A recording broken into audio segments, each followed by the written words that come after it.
안녕하세요. 성공예감 이대호입니다.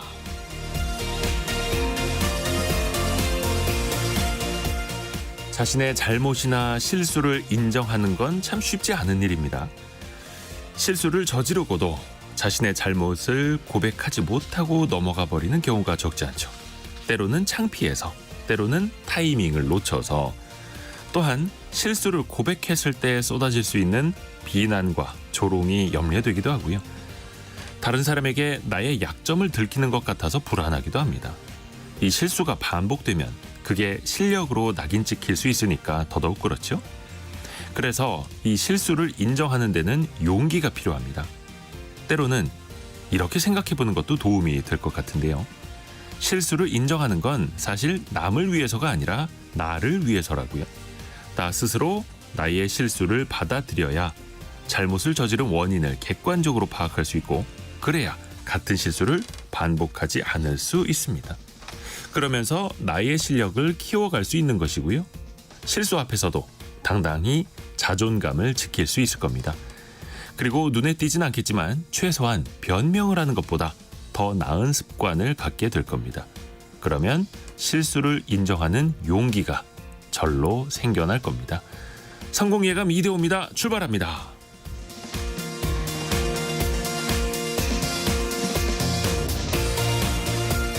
안녕하세요. 이대호입니다. 오늘은 4월 11일 목요일 오전 9시 7분 흘러가고 있습니다.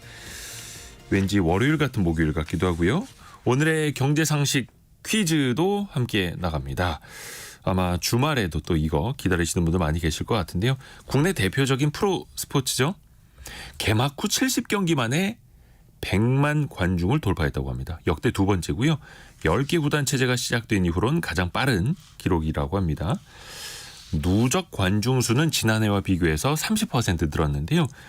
특히 그 관중 모객 수 1위는 지난 시즌 우승팀이죠. LG 트윈스, 또 그 뒤를 SSG 랜더스, 롯데 자이언츠 등이 잇고 있다고 합니다. 자, 이 스포츠 이름을 맞춰주시면 됩니다. 뭐 두 글자도 괜찮고요. 정확히는 이제 네 글자이기는 한데요. 프로 축구 아니고 배구, 농구 아니고, 힌트는 다 드렸습니다. 1913님이 마라톤. 예, 마라톤은 예, 관중이 길가에들 계시죠. 그런데 여기는 이제 경기장에 들어오시는 관중들. 자, 이 스포츠 이름을 맞춰주시면 되고요. 짧은 문자 50원, 긴 문자 100원이 드는 샵 9730 문자 메시지, 그리고 KBS 콩이 열려 있습니다. 저희가 다양한 선물을 추첨을 통해서 보내드리고 있고요. KBS 콩 또 유튜브를 통해서도 스튜디오 함께 하실 수 있습니다. 성공예감 이대호입니다. 자주 검색하시면 성공이 가까워집니다.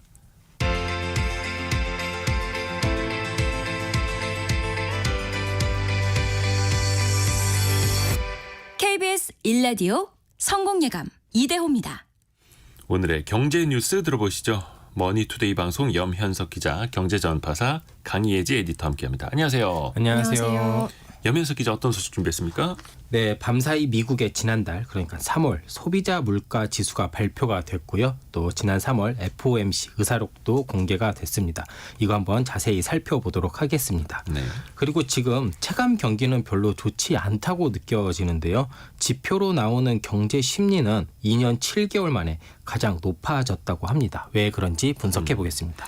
강예지 에디터는요. 네, 총선 후 22대 국회 경제계가 바라는 내용, 그리고 앞으로 추진될 주요 경제 공약들 살펴보고요.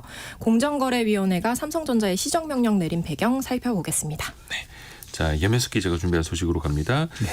밤사이에 이게 참 중요했더라고요. 이거 선거 얘기는 아니고 이제 경제적으로 놓고 보면 미국의 지난달 물가지수가 나왔어요. 네, 그렇습니다. 미국 노동부가 지난달, 그러니까 3월 미국 소비자 물가지수 CPI를 발표했는데요. 네.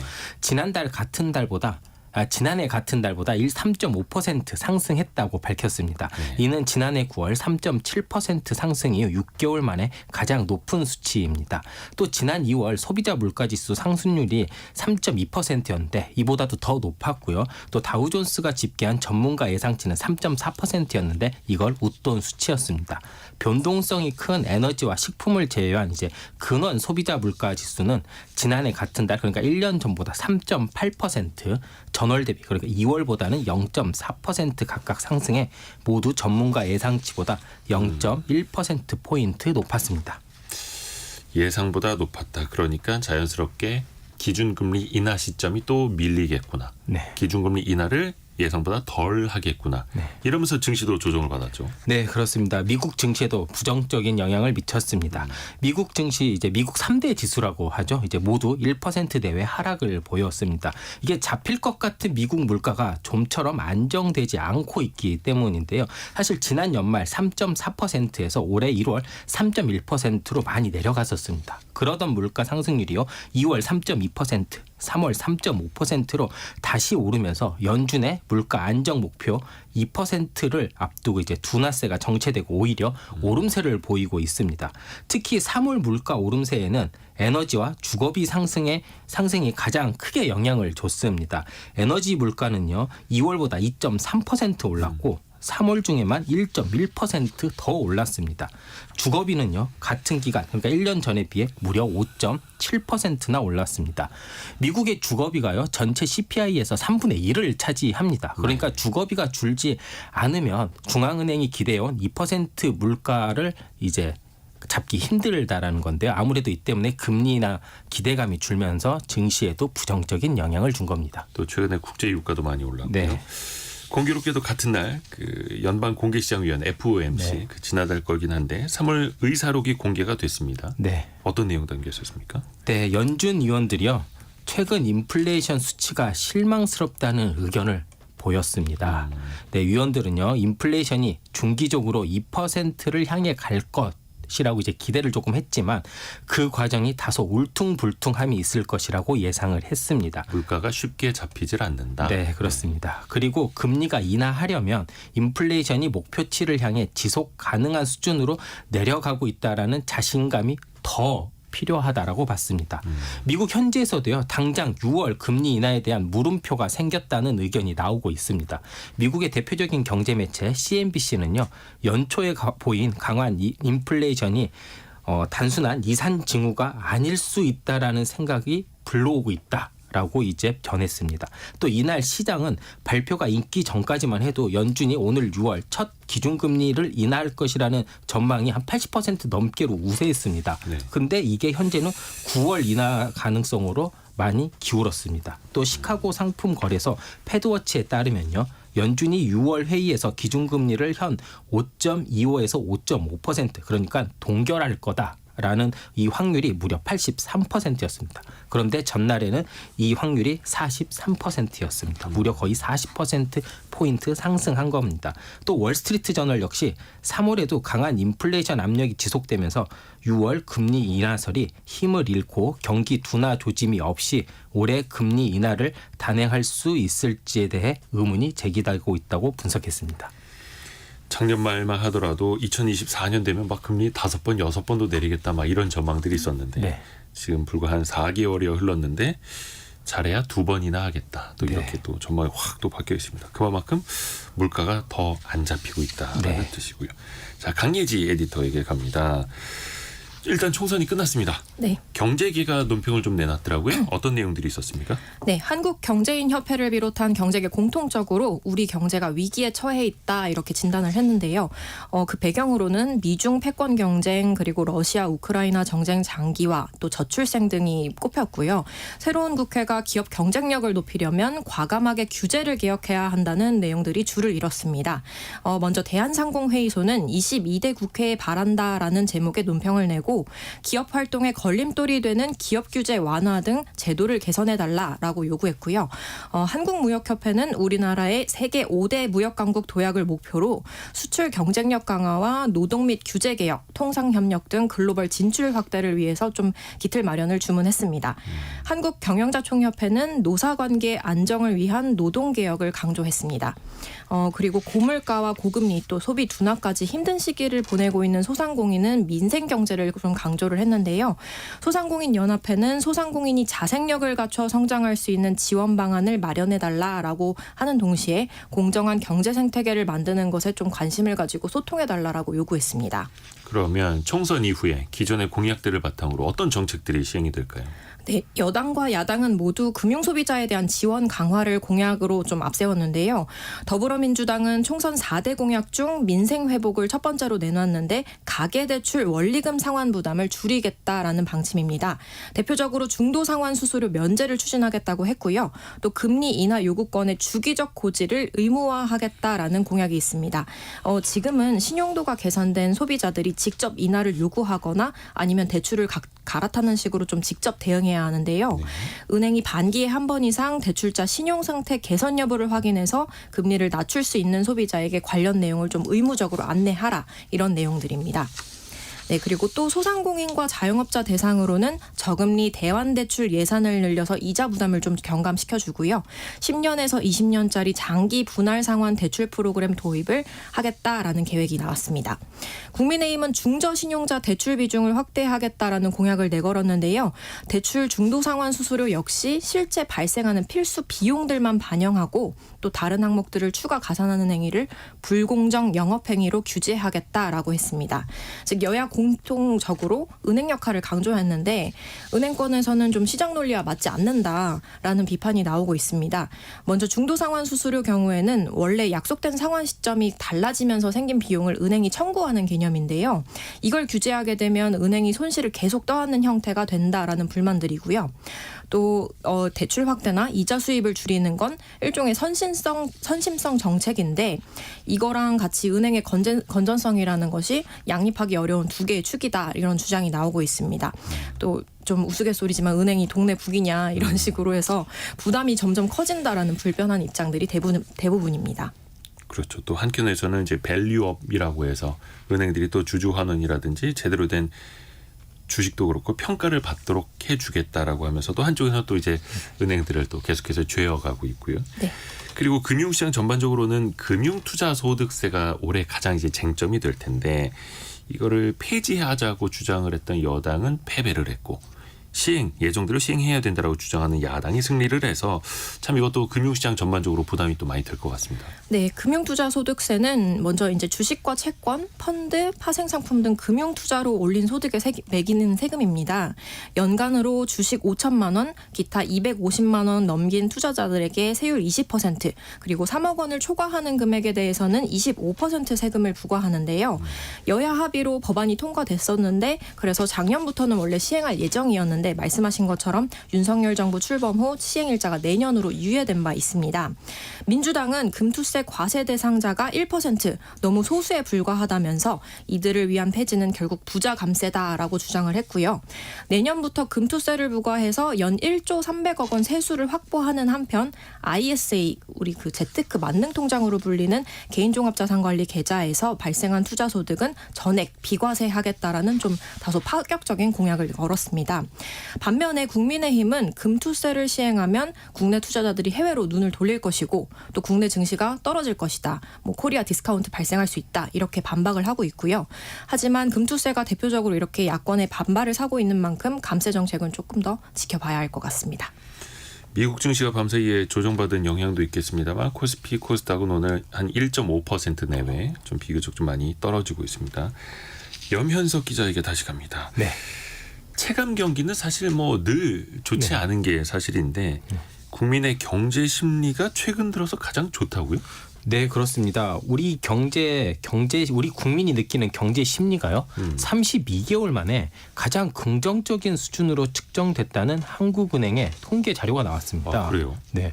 한국은행이 뉴스 심리 지수라는 거를 발표를 하는데요. 뉴스 심리 지수. 네, 뉴스 심리 지수는 경제 분야 기사에 나타난 경제 심리를 지수화한 지표를 개발한 겁니다. 매주 화요일마다 이제 발표를 하고 있는데요. 이 뉴스 심리 지수가 지난 8일 기준, 그러니까 총선 바로 직전입니다. 111.68로 집계됐다는 겁니다. 이는 지난 2021년 8월 21일 115.91 이후 가장 높은 수준입니다. 제가 말씀 잘못 드렸는데 8일 115.68입니다. 네. 지난해 말 100선을 밑돌았던 이 지수가요. 올해 들어 상승세를 보이고 있고 이달 초에는 117.29로 연중 최고치도 기록하기도 했습니다. 근데 이게 실제 체감과는 잘 맞지가 않습니다. 이게 긍정적인 뉴스가 많이 나온다는 거잖아요. 네, 그렇습니다. 네. 그러니까 경제 분야에 긍정적인 뉴스가 많이 나왔다라는 건데 네. 그 이유를 살펴봤더니 농산물 가격 상승 등으로 생활 물가 부담이 아직 해소가 되지 않았잖아요. 근데 반도체 업황이 살아나면서 수출이 증가하니까 전반적인 경제 심리 개선이 이제 높아졌다라고 느껴지는 겁니다. 아무래도 이제 반도체가 잘 살아나니까 이제 수출이 회복되고 있다라는 이런 긍정적인 경제 기사가 많이 나오고 있으니 전반적인 경제 기사 분위기도 바뀌었고 이 심리 지수도 높아졌다라는 겁니다. 근데 이게 서민들의 체감 경기라고 볼 수 있을지는 조금 의문이기도 합니다. 95449님이 이게 어느 나라 지수인가요? 화성 지수 아닌가요? 근데 이 뉴스 심리 지수라는 건 어떻게 만들어지는 거예요? 네, 일단 기사에서 표본 문장을 추출을 합니다. 예. 그리고 각 문장에서 긍정, 부정, 중립의 감성을 이제 기계 학습으로 분류하는 긍정과 부정 문장 수의 차이도 계산을 하게 됩니다. 예. 그리고 여기에서 나온 거를 일정한 식을 통해서 도출을 하는데요. 이때 나온 지수가 100보다 크면 경제 심리가 과거 장기 평균보다 낙관적이라는 걸 뜻합니다. 근데 정말 많은 분들이 뉴스 심리 지수가 착시라는 지적을 하고 있습니다. 네. 우리나라도 지난 3월 소비자 물가 상승률이요. 3.1%로 두 달째 3%대를 기록하고 있습니다. 그리고 고질적인 내수 부진도 지속되고 있거든요. 근데 이게 제대로 반영되지 않고 오로지 이제 반도체 화랑 이런 호황 일종의 이런 호황 화랑 기사들이 착시를 만들어내고 있다라고 합니다. 그렇죠. 이거는 이제 국민 여러분들이 체감적으로 또 판단을 해 주실 것 같고요. 그리고 한국은행이 발표한 또 다른 보고서 보면 네. 8년 후부터는 실질 금리가 급격히 높아질 것이다. 네. 이런 전망이 있어요. 그렇습니다. 이제 실질 금리가 먼저 무엇인지 조금 알아야 되는데요. 네. 실질 금리는요. 물가 상승률을 감안한 이자율을 말합니다. 우리가 또 명목 금리라는 게 있는데 이건 그냥 절대적인 금리라고 보시면 되고요. 그러니까 실질 금리가 높아지면 우리가 체감하는 이자 부담이 커지는 겁니다. 이게 한국은행이 인구 고령화가 실질 금리에 미치는 영향이란 보고서를 냈는데 이 보고서에 보면 한국의 실질 금리가요. 2031년 저점을 찍고 2032년부터 상승하는 걸로 나타납니다. 그러니까 2020년 실질 금리를 이제 0%로 가정했습니다. 이 연구에서는요. 그리고 실질 금리가 2031년 연 마이너스 2.1%까지 낮아집니다. 그러던 게 2032년부터 본격적으로 상승하기 시작해 2070년에는 연 5.2%까지 오르는데요. 이거를 쉽게 말씀드리면 2070년에 대출을 받은 개인이 느낀 이자 부담은요. 2020년보다 평균적으로 5%포인트 더 높다라는 거를 의미를 합니다. 그러니까 이게 2070년 우리나라가 초고령 사회로 이제 들어간 겁니다. 이때 일할 수 있는 인구가 지금보다 훨씬 적어지게 됩니다. 그렇다면 이게 실질금리 상승으로 인해 미래 세대는요. 고부담 금리를 고스란히 다 짊어져야 한다는 얘기도 됩니다. 이 때문에 전문가들은 고금리 부담을 조금이라도 완화하려면 이미 과도한 규모의 가계부채를 줄이기 위한 진짜 정책적 노력이 절실하다라고 조언하고 있습니다. 초고령화 시대가 될수록 실질 금리 부담이 또 커질 수밖에 없고 그래서 가계부채도 연착륙 네. 노력을 또 꾸준히 해야 한다는 이런 결론으로 보이네요. 네. 자, 강예지 에디터에게 다시 갑니다. 삼성전자가 공정거래위원회로부터 시정명령을 받았네요. 네, 어떤 그렇습니다. 내용 때문입니까? 네, 공정거래위원회에 따르면 삼성전자는 2017년부터 2023년까지 약 7년 동안 대리점에게 냉장고, 세탁기, 에어컨 등 가전 판매 금액 정보를 본사가 운영하는 전산 시스템에 입력하도록 요구했습니다. 네. 이 정보를 입력해야만 상품 주문이 가능하도록 한 건데요. 2020년 기준으로 삼성전자가 이렇게 약 160개 대리점으로부터 받은 정보가 상품 모델 기준으로 총 15,000건 이상, 금액으로 보면 한 7,500억 원 상당입니다. 이렇게 받은 정보로 삼성전자는 대리점 등급 평가, 장려금 지급, 그리고 고객 포인트 적립 등을 위한 기준으로 활용을 했는데요. 공정위는 이 과정에서 본사가 대리점 마진, 그러니까 판매가에서 공급가를 뺀 금액만큼이 이제 노출되게 되면 향후에 대리점과 공급가 협상에 악용할 수 있다라고 지적했습니다. 즉 본사가 대리점의 영업상 비밀인 판매 금액 정보를 요구해서 대리점법이 금지하는 경영활동 간섭 행위를 했다라는 겁니다. 근데 보통 이제 공정위에서 어떤 지적을 받으면 과징금 처벌도 받잖아요. 근데 그건 없었네요.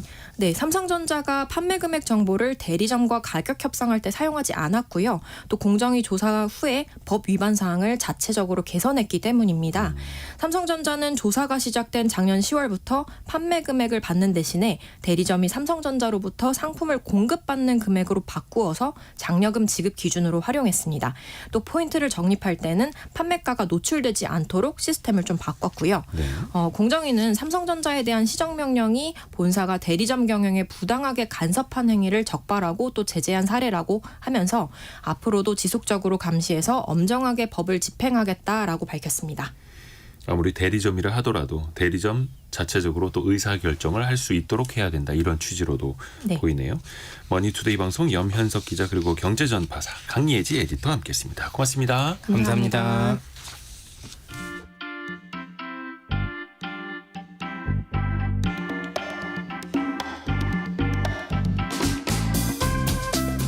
지금 여러분께서는 KBS 일라디오 성공예감 이대호입니다를 듣고 계십니다.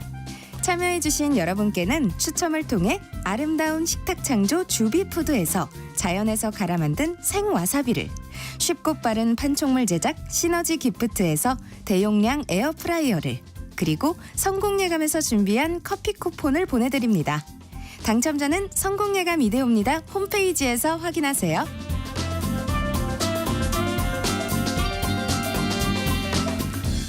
경제상식 퀴즈 한 번 더 내드릴 시간인데요.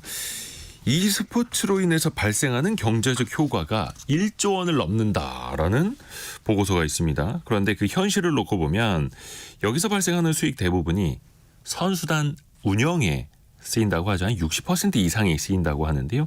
그리고 이걸 운영하는 팀들은 간신히 적자를 면하는 수준이 많다라고 합니다. 1년에 300억에서 400억 원 정도는 있어야 이 프로 구단을 운영할 수 있는 수준이라고 하는데요. 뭐 중계권이나 티켓을 판매하고 또 마케팅 효과로 수익을 얻을 수는 있지만 대부분 모기업, 그 대기업에 대한 경제적 의존도가 높은 구조이기도 합니다. 가끔 그 대기업 총수들이 경기장에 나타나곤 하죠. 최근에는 한화 김승현 회장이 오랜만에 그 경기장을 찾기도 했었더라고요. 인기가 높은 이 프로 스포츠 네 글자 혹은 두 글자로 보내주셔도 됩니다. 2709님이 이거 정답인지 오답인지 모르겠네. 힌트인지도 모르겠고 2709님 야구르트라고 보내주셨고요. 센스 있으십니다. 야구르트 아니고요. 1073님 저녁 시간에 맥주 한 캔과 3시간이 즐겁습니다. 그렇죠. 어떤 사람들은 아니 그 3시간 넘게 저거를 왜 보고 있는 거야 라고 하는데 어떤 사람들에게는 그 3시간도 또 짧죠. 그리고 4004님이 저희 노선 바로 옆에서 합니다. 아마도 버스 운전하시는 분 아니실까 추측이 되는데요. 앞차 뒤차 후배 기사들에게 홍보 많이 하고 있습니다. 이 스포츠를 홍보하는 게 아니라 저희 라디오 성공예감 이대호입니다를 홍보해 주시는 거겠죠? 예, 감사합니다. 이 방송은 유익한 정보들이 많아서 좋아요라고. 고맙습니다. 고맙습니다. 그리고 0358님이 결혼 36년 차 하시라고. 87년도 연애할 때 잠실 여기 구장에 자주 갔어요. 해태를 응원하셨다고. 예. 해태 타이거스 좋아하셨군요. 예. 그리고 신승훈 님이 공을 갖고 있으면 대부분 공격인데 이 운동은 공을 갖고 있는 팀이 수비조라고. 이야. 그러네요. 오, 그러네요. 자, 여러분들에게 좀 다양한 또 힌트가 됐을 것 같습니다. 여러분이 생각하시는 정답 혹은 다양한 추억담 많이 보내주십시오. 짧은 문자 50원, 긴 문자 100원이 드는 샵 9730이나 KBS 콩이 열려 있습니다. 오늘의 움직임에 주목하고 세상의 흐름을 놓치지 않습니다. 여러분의 내일을 응원하며 성공의 열쇠를 함께 찾아갑니다. 성공예감 이대호입니다. 오늘은 조금 봄비가 내리긴 합니다만 최근에 날씨가 좋아서 자전거 타러 밖에 나가시는 분들 정말 많더라고요. 그런데 이게 참 우리나라만의 특성인지 모르겠는데 참 신기한 일이 있죠. 값비싼 노트북이나 막 100만 원짜리 휴대전화 어디 테이블에 놓고 가도 안 훔쳐가거든요. 근데 자전거는 그렇게들 많이 훔쳐갑니다. 많이 또 잃어버리기도 하고요. 그래서 이게 도대체 왜 이럴까? 저도 정말 궁금하긴 한데 이게 참 오늘 재밌는 주제입니다. 누가 내 자전거를 훔쳐갈까? 왜 자전거를 그렇게 훔쳐갈까? 한국자전거정책연합회 류재영 회장과 함께 이야기 나눠봅니다. 안녕하세요, 회장님. 네, 안녕하십니까? 전에는 대학교에서도 강연을 또 하셨더라고요. 네, 한양대학교에서 교통공학 강의했었습니다. 네. 교통공학까지도요. 혹시 오늘도 회장님 자전거 타고 오셨다고? 네, 집이 가까워서 자전거 타고 오는데 한 20년째 거진 매일 타고 있습니다. 접는 자전거라서 가능합니다. 작은 자전거로. 네. 오늘 좀 날씨가 좀 안 좋은데 괜찮으셨나요? 원래 비 올 때는 올 때 같이 늘 타는 것이 원칙입니다.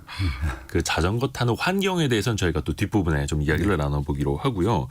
일단은 왜 이렇게 자전거 도둑이 많은 겁니까? 이 도난 사고. 그 건수를 보면은 거의 매년 10,000건 이상 자전거 절도 신고가 경찰청에 들어온다 하더라고요. 이거는 물론 이제 신고하신 분들만 카운팅한 거일 테고 소매치기보다 40배 이상 많고 상점 절도 사건보다 3배 이상 많다고 합니다. 왜 이렇게 우리나라에서는 자전거 절도가 많은 겁니까? 네, 일단 자전거 절도가 상당히 그 통계를 보면은 대부분 한 50% 정도가 절도 경험을 갖고 있는 걸로 나옵니다. 이미 그러니까 상당히 높습니다. 한 번쯤은 잃어버린 사람들이 잃어버린 50%나 40% 이상이 됩니다. 상당히 일단 높고요. 예, 그렇죠. 그 얘기는 높음에도 불구하고 여태까지 신고를 별로 안 했다는 얘기도 되고, 그러니까 아까 말씀하신 대로 실제 자전거 절도율은 더 높다고도 볼 수 있을 것 같습니다. 그래서 아까도 건거율을 얘기하셨었는데 한 건거율은 그러니까 한 4,000건 정도밖에 안 되니까 12,000건 중에 한 3분의 1 정도밖에는 안 된다는 얘기죠. 신고하면 33% 정도는 검거가 되는데. 네, 그렇죠. 그런데 우리나라 33%는 또 상당히 낮은 수준이 아닙니다. 일본은 한 7, 8%밖에 안 돼요. 대한민국은 그래도 우수한 국가에 속합니다. 그래도 신고하면 잡을 수는 있다 이거네요. 다른 나라 비해서는 훨씬 더 높습니다. 그런데 이게 왜 훔쳐가는 걸까요? 네, 일단 좀 늘어가고 있지 않습니까? 늘어가는 이유 중에 하나가 코로나 이후에 자전거에 대한 관심이 굉장히 높아졌습니다. 심지어는 코로나 때는 그 자전거 값이 한 1.5배 정도 이제 높아진 경우도 있고. 그렇죠. 자전거를 막 6개월 기다려야 받을 수 있고 막 그랬었어요. 네. 이게 관심도 높아지면서 이제 자전거에 대한 그 안목이 생기다 보니까는 점점 고가형으로다가 많이 전환이 됐어요. 그러다 보니까는 시장 가치가 높아지면서 일단은 절도범들한테는 일단 호재가 좀 생겨서 일단 충동 그다음에 이런 호기심까지도 유발되면서 점점 더 높아지지 않는가 그런 생각이 듭니다. 또 국민 소득 높아지면서 고급 자전거, 비싼 자전거들 많이 타시는데 그게 또 절도. 어떻게 보면 이제 전문 터리범들도 있는 거죠. 맞습니다. 그래서 대개 보면 찾지 못한 이유가 부품만 또 따로 분해해서 파는 경우도 있고, 근데 이런 것들이 대부분 보면 이제 또 IT 환경이 좋다 보니까는 인터넷에서 이제 중고장터에서 많이 유통이 되다 보니까는 이게 또 검거율은 얕고, 그다음에 이러한 그 유통 활로는 높아지다 보니까 오히려 이게 재촉하는 원인이 되기 때문에 우리나라 같이 ITC가 이제 발전하는 좀 더 강력한 이런 대비책이 있어야 되는 그런 또 구조적인 좀 환경도 있습니다. 예를 들어서 몇백만 원짜리 자전거를 딱 훔쳐서 바로 중고장터에 올리면 티가 나는데 바퀴는 바퀴대로, 그렇죠. 안장은 안장대로 따로따로 팔면 또 이제 잡기도 어렵고요. 뭔가 좀 대비가 필요한데 예전에 자전거 등록제라고 좀 논의가 됐더라고요. 일종의 자동차 번호판처럼 자동차처럼 이걸 어딘가에 등록해 놓자 식별 번호를 부여하자라는 건데요. 이게 실질적으로 어떻게 좀 실효성이 있었습니까? 일단 기본적으로 등록을 하게 되면은 일단은 스티커가 붙어 있으면 좀 절도범들한테 좀 성가시겠구나라고 이제 기피할 수 있는 현상도 될 수 있겠고, 이건 마치 자전거 자물쇠가 있는 자전거를 훔칠 때와 없는 거 훔칠 때하고 이제 그 차이 정도 됩니다. 그러니까 도움은 되지만은 실질적으로 이제 절도범한테는 크게 유효하지는 않지만은 일단 자전거 검문이라든가 이런 장치를 통해서 등록 차량이냐 아니냐, 소유자와 자전거 소유자가 일치하느냐를 확인하는 데는 분명히 도움이 되기 때문에 자전거 등록제는 효과는 아직 약하지만은 지속적으로 유지를 해야 될 것 같습니다. 근데 이제 자전거 자물쇠가 채워져 있어도 그걸 끊고 훔쳐가듯이 맞습니다. 위에 자전거 등록제로 식별번호가 붙어 있어도 사실은 못 훔쳐가는 건 아니고 약간의 심리적인 장벽 정도는 되는데 또 제도는 유지해야 한다라고 보시고요. 근데 지자체에서도 자전거 등록제 이거를 운영을 하다가 이 자전거 등록제를 운영하지 않는 지자체가 오히려 더 많아진다 하더라고요. 네. 이유는 뭘까요? 그게 현재는 그 자전거 등록제는 이제 자전거 법에서 이제 정해져 있습니다. 네. 근데 이게 의무제가 아닙니다. 그러다 보니까는 처음에는 이제 기대 효과가 있어서 의무적으로 이제 한번 해야겠다라는 분들도 많았었는데 이게 또 재차 이제 등록을 해야 되는 시스템이기 때문에 연속해서 하지 않는 경우가 있어서 일단은 좀 소멸되는 경우도 있고요. 그다음에 이런 법적인 의무화가 되지 않는 등록제이기 때문에 그 행정당국에서 이제 예산이라든가 인력 같은 것들이 효과가 있어야지 되게 예산과 인력이 지원되지 않습니까? 네. 근데 효과보다는 일단은 부정적인 영향이 많다 하면 이제 지자체장들은 좀 예산을 줄일 수도 있겠죠. 그래서 이런 것들은 사실 효과가 금방 안 나타나더라도 지속적으로 해야지 베이직하게 돼야 되는데 이거를 다른 업무하고 비슷하게 본다면은 좀 이거는 좀 아쉬운 점이 되겠죠. 그냥 한두 해 해보고 짧은 기간 해보고 네. 별로 효과 없네 하고 없앨 게 아니라 네. 자전거 등록제는 그냥 기본으로 깔고 가야 하는 정책이다라는 맞습니다. 그런 말씀이시네요. 정말 자전거 많이 잃어버리셨다는 경험담들이 많이 올라오고 있습니다. 9449님은 3대 잃어버렸어도 신고를 안 했어요라고 보내주셨고요. 그리고 4006님은 아유 더 많네요. 저희 아들이 고등학교 다닐 때 자전거를 4대나 도난당했었답니다. 비싼 자물쇠를 재워놔도 그 두꺼운 걸 끊어서 갖고 가더라고요. 서은비님이 단순히 엄복동의 나라라고 생각했는데 또 이렇게 듣고 보니까 이해가 가네요라고 보내주셨습니다. 회장님 혹시 핸드폰 소리가 조금 띵띵 소리가 나는 것 같아가지고 무음으로 좀 바꿔주시면 감사하겠습니다. 그러니까 사실 저도 예전에 잃어버렸었고요. 그 어디다가 분명히 이제 잘 묶어놨는데 튼튼한 자물쇠를 나는 해놨다고 생각했는데 결국은 또 훔쳐가더라고요. 그래서 아내에게 크게 또 혼났던 기억도 있고요. 그게 1, 20만 원짜리는 호기심으로 훔쳐가는 사람들이 있고 수백만 원짜리는 또 이걸 이제 전문적으로 또 훔쳐가는 사람들이 있고요. 반대로 방치되어 있는 자전거들도 굉장히 문제입니다. 어디 자전거 보관대나 주차장에 누가 봐도 저거는 훼손된 자전거고 누가 봐도 저건 안 찾아가는 건데 이걸 어떻게 좀 정리할 수는 없는 겁니까? 네. 이 방치 자전거는 일단은 그 자전거 이용자들한테도 약간 혐오감도 주고 자전거를 타고 싶어 하는 사람한테도 일단 방해 요소가 됩니다. 일단 그렇죠. 깨끗하게 잘 관리가 되면은 자전거 타고 싶은 생각도 들고 신뢰성도 높을 텐데 네.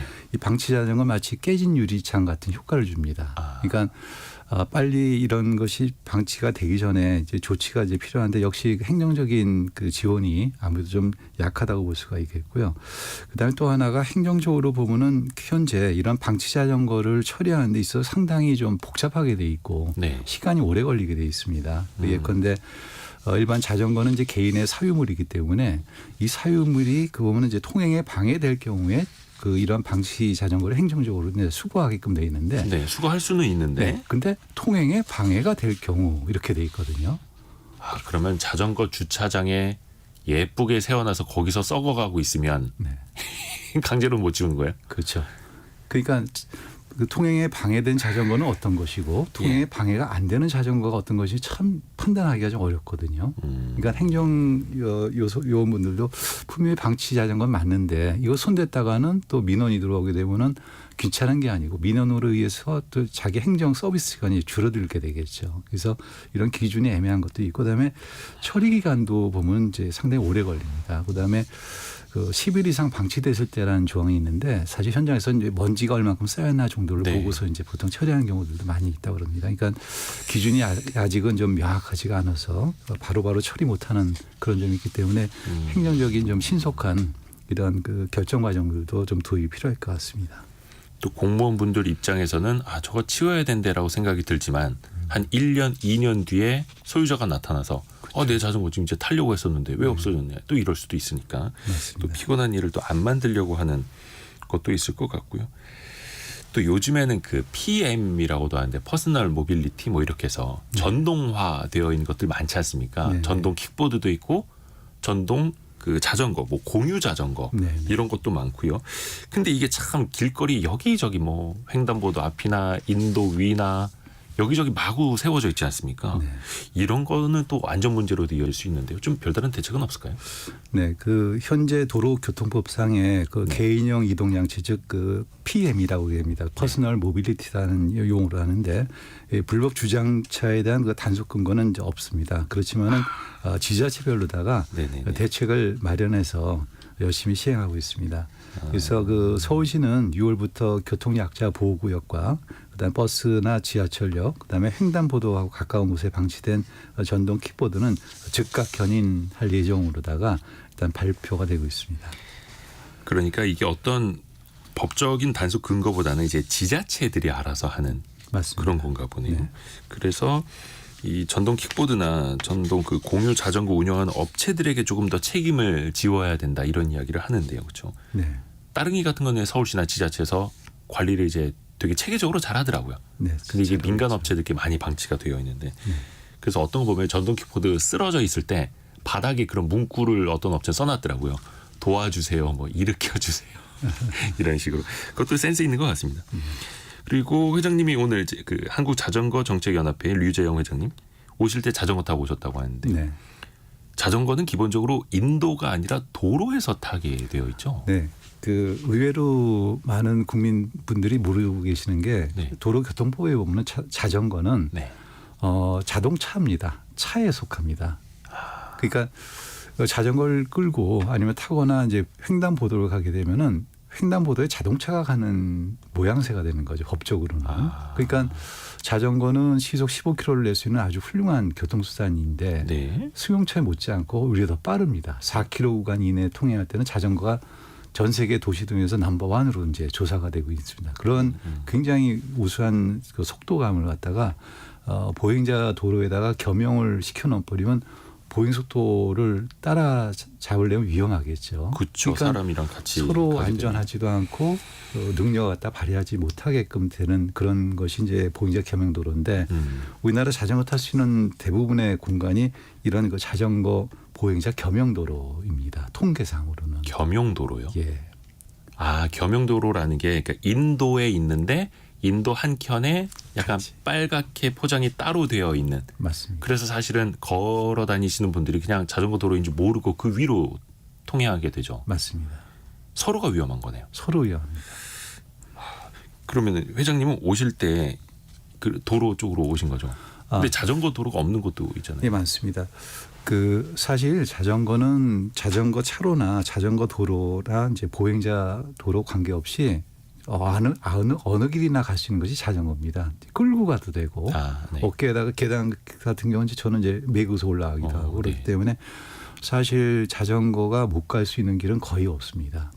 그 이유 중에 하나가 일본 같은 경우에는 지진이 났을 때 제일 먼저 선호하는 교통수단이 뭘 것 같습니까? 자전거입니다. 지진 났을 때 대피 수단으로도요. 네. 유일하게 경제 활동이라든가 그 생활 활동할 수 있는 유일한 모빌리티는 자전거밖에 없거든요. 그쵸. 연료도 안 들고 길이 있으면 조그만 길이라도 갈 수가 있고 그쵸, 짐도 그쵸. 실을 수 있기 예, 때문에 예. 그래서 이러한 그 자전거의 유용성을 갖다가 좀 더 빠르게 이용할 수 있게 해서 만든 것들이 이제 자전거 전용 도로라든가 네. 아까 자전거 전용 차로라든가 이런 것들이 있으면은 훨씬 더 빠르게 이용할 수 있고 그래서 자전거 선진 국가를 보면은 이런 자전거 망 네트워크 인프라 총량보다도 이런 전용 도로망이 잘 돼 있습니다. 근데 우리나라도 사실은 그 십수년 전부터 자전거 전용도로 많이 만든다 하고 실제로 이제 많이 늘어난 걸 볼 수 있는데 다른 나라랑 비교해 봤을 때는 어떨까요? 자전거 도로 현황이? 네. 이게 총량으로 봤을 때는 이제 통계 맹점이 될 수 있는데 네. 아까 말씀드린 이제 자전거 보행자 겸용 도로도 자전거 도로에 포함이 돼 버립니다. 그러니까 실제로다가 자전거의 어떤 주행성 시속 15km 내지 20km 갈 수 있는 것이 자전거의 어떤 원천적인 이제 장점이죠. 본능이자 장점인데 네. 그것이 장점이 발휘하지 않게 되게끔 이제 인프라가 갖춰 있으면은 이런 별 도움이 안 되죠. 그래서 코펜하겐 같은 경우에는 시속 한 25km 정도의 속도를 낼 수 있는 자전거 전용 도로망이 광역 도로망이 형성이 돼 있어서 25km는 굉장히 빠른 속도인데요. 엄청 빠르죠. 예. 그러니까 그 정도 도로를 갖다가 이제 도심지까지 쭉 이어지고 있습니다. 그러니까 그런 거는 연장이 짧더라도 어떤 네트워크를 구성하고 있느냐가 중요한 것이죠. 근데 사실 이게 땅이 갑자기 늘어날 수는 없으니까 도로를 줄이든 인도를 줄이든 뭐 선택을 해야 되잖아요. 맞습니다. 이 현실적으로 그러면 어떻게 보완을 해야 됩니까?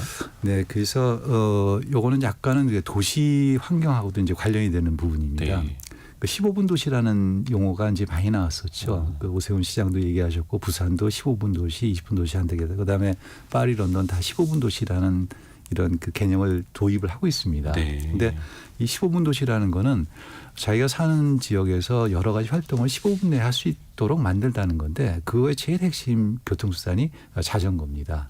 그래서 파리 같은 경우에는 최근의 변화가 보면 도시 내 가로를 갖다가 자전거 보행자 공간과 자동차 공간과 그다음에 그 트램이라든가 버스 공간을 갖다가 1대1대1로다가 3분을 하고 있습니다.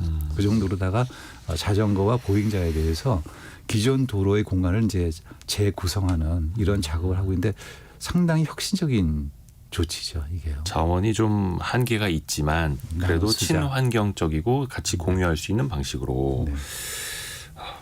김생근 님이 이대호 기자님 성공예감 방송 마치고 한강 라이딩 멋지십니다. 제가 어제 방송 끝나고 한강에서 자전거 타고 그 인스타에 올렸는데 그거 보신 것 같습니다. 여러분도 자전거 타시면 건강에도 좋고 환경에도 좋고 자 그런데 그 환경도 그러니까 환경을 우리가 아껴야겠습니다만 자전거 탈 수 있는 환경도 조금 더 개선됐으면 하는 바람 가져봅니다. 한국자전거정책연합회 류재영 회장 함께했습니다. 도움 말씀 고맙습니다. 네, 감사합니다. 라디오 정보센터 다녀옵니다. 지난해 국가 채무가 처음으로 1,100조 원을 넘어서며 역대 최대치를 경신했습니다. 역대 최대 규모의 세수 결손 영향으로 나라 살림은 87조 원 적자로 나타났습니다. 아시아개발은행이 올해 한국의 경제 성장률을 지난해 12월 전망치와 같은 2.2%로 전망했습니다. 아시아 지역 성장률은 4.9%로 내다봤습니다. 지난해 말 60개 신탁사의 수탁권은 1,310조 7천억 원으로 1년 전보다 7.1% 증가한 것으로 나타났습니다. 현지 시간 10일 뉴욕 외환시장에서 N달러 환율이 153엔을 돌파해 1990년 6월 이후 약 34년 만에 최고 수준을 기록했다고 NHK 방송 등 일본 언론이 보도했습니다. 지금까지 라디오 정보센터 뉴스 정한나였습니다. 행동경제학으로 우리 소비시장 트렌드라든지 인간의 심리 다각도로 살펴보는 시간입니다. 국민대 경영학과 주재우 교수와 함께합니다. 안녕하세요, 교수님. 안녕하세요. 반갑습니다. 왜 가치 소비라고 하지 않습니까? 네. 친환경, 예. 환경에도 이롭고 사회에 기부도 하는 등 예. 이렇게 좋은 의미 있는 소비를 하고 싶다라는 생각을 하시는 분들 참 많거든요. 그런데 이게 실제로는 잘 안 이어진다고. 네, 그렇죠. 어렵죠. 가치 소비라는 것보다 좀 쉬운 단어로 예. 저는 이제 학교에서 학생들을 많이 만나니까 어떤 브랜드를 좋아하세요? 이렇게 물어보면 네. 화장품이나 옷 같은 거 보면 지구 환경을 좀 덜 더럽히는 그런 제품을 사고 싶다. 또 미래를 위해서 이런 걸 하고 싶다. 빙하가 녹는 거 싫다. 이런 얘기 많이 하거든요. 네네. 그런데 실제로 얼마나 그런 걸 갖고 있어요? 하고 물어보면 생각보다 안 갖고 있는 경우들이 많습니다. 그래서 이게 마음은 그런데 행동으로 잘 옮겨지지 않기 때문에 행동경제학에서는 이 영역을 의도와 행동 간의 격차, 인텐션 액션 갭이라고 부르고요. 그 부분이 잘 줄여지지 않기 때문에 마음은 있지만 행동으로 잘 옮겨지지 않는구나라고 해석하고 있습니다. 때로는 필요에 의해서, 때로는 이제 가격이 너무 비싸서 이럴 그렇죠. 수도 있고 그 뒷부분에 한번 또 여쭤보겠고요. 네. 그러면 생각한 대로 소비를 하지 못하는 이런 문제를 좀 행동 경제학으로 어떻게 풀어볼 수 있습니까? 네, 여러 가지 방법들이 있는데 가장 많이 알려지는 게 사회 규범을 이용하는 겁니다. 사회 규범이요? 좀 예. 말이 어려운데요. 예, 사회 규범이란 건 어떤 사회에 소속된 구성원들이 네. 굳이 글로 써 있지는 않지만 지켜야 된다고 생각되는 그 규칙을 말하는 거고요. 네.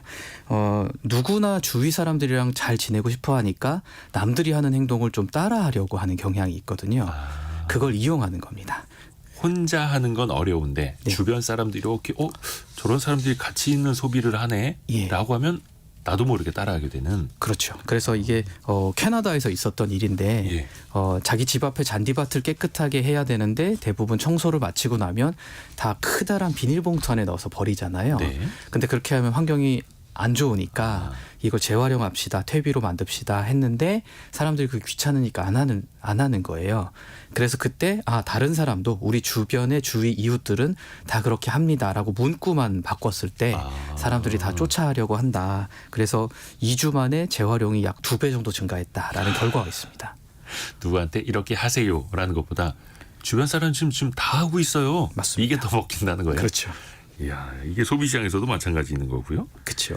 이게 뭐 뷔페라든지 막 이런 때도 이게 적용이 됩니까? 네, 이게 뭐 캐나다에서 쓰레기 청소할 때만 적용되는 건 아니고 네. 한국에서도 다른 사람들이 다 음식을 한 번에 많이 가져오지 않고 조금씩 여러 번 가지고 옵니다라고 말을 듣는 것만으로도 사람들은 음식물 쓰레기를 훨씬 많이 줄이고 뭐 식당에 있어서도 더 좋은 결과를 가져올 수 있죠.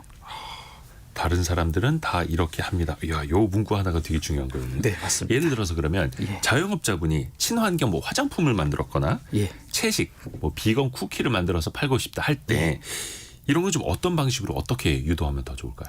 사회 규범을 작동을 시키려면 네. 내가 그 그룹 안에 속해 있고 다른 사람들이 날 보고 있다라는 게 딱 내 생각이 들어야 되거든요. 그러니까 내가 지금 구매하고 있는 제품이 남들 눈에 보일 거야. 보인다. 즉 과시적 소비를 하고 있다라는 상황을 만들어주면 사람들이 더 사회적 규범을 잘 지키게 됩니다. 그래서 예를 들어서 인터넷으로 제품을 사면 네. 내가 뭘 사는지 안 보일 것 같으니까 그렇죠.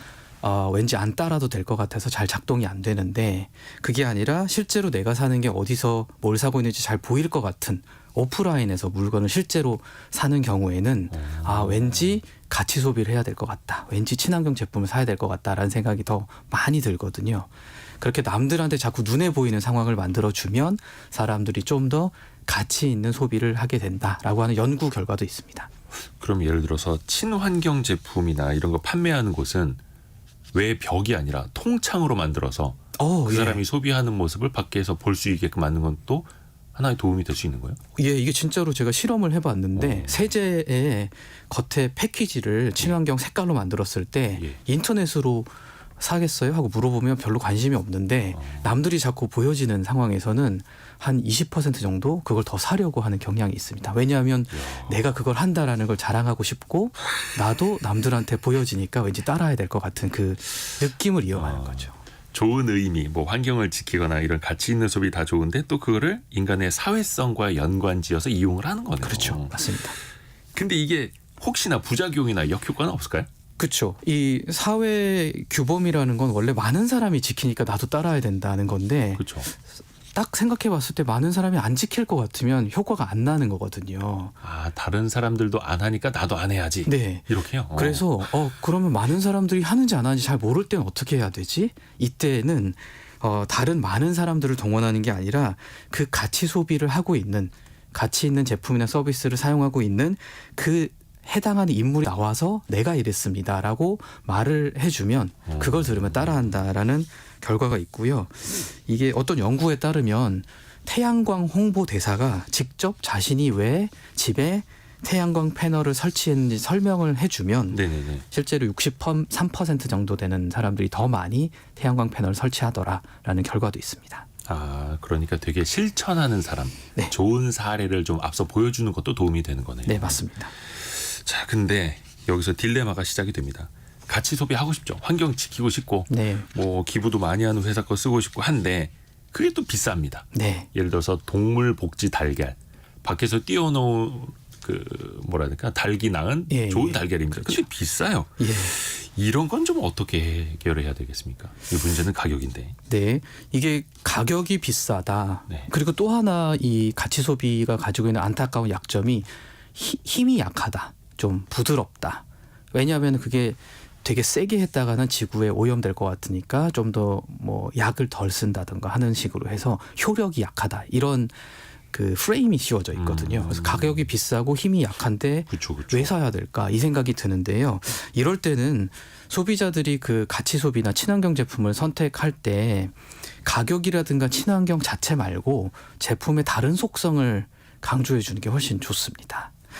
친환경은 기본이고 네. 또 뛰어난 게 있습니다. 이런 식으로요. 네. 그리고 또 뛰어난 것 중에 가장 사람들이 좋아하는 게 혁신이라든가 참신하다라든가 안전하다라든가 이런 것들 중에 한 가지를 선택해서 강조해주면 친환경임에도 불구하고 혁신적이니까 비싸서 괜찮아라는 생각을 같이 갖게 되거든요. 그냥 사람들한테 이거 친환경이니까 한 2,000원 비싸도 이걸 쓰는 게 좋아요가 아니라 네.